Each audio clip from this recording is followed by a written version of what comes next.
София Филмфест. Тук има още 3 места.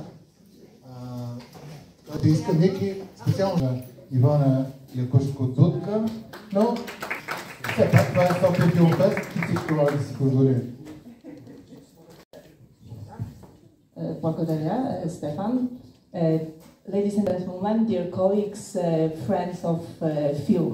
Now I will switch into Polish as far as we at the Polish Institute. Szanowni Państwo, bardzo się cieszę, że jesteście dzisiaj z nami. Niektórych z Państwa widzę po raz pierwszy i tym bardziej dziękuję Stefanowi i całej ekipie za zaufanie. Полския институт. Някой от вас виждам за първи път и за това бих искала да благодаря на Стефан за доверието, което ни оказа.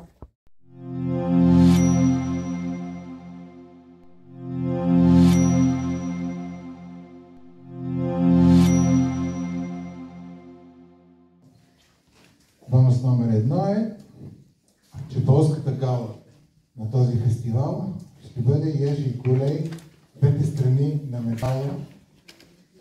Супер успешният полски филм на миналата година за боксера Ежи Кулей.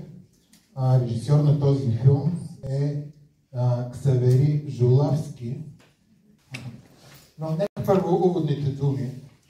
29-я София Филмфест на 13 март в зала на НДК с световната премиера на филмът Залог България-Румъния на режисьора Светослав Овчаров.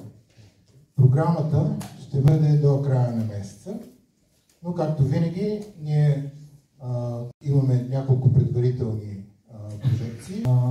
Сега,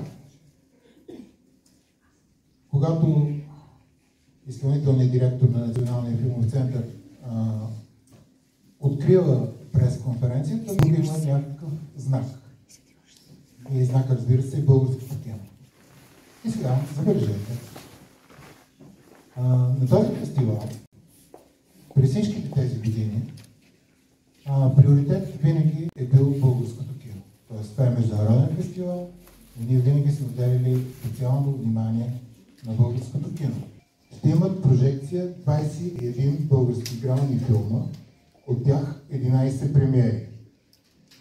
18 премиерни български документални филма, 12 български миноритарни копродукции и 15 български късометражни филма.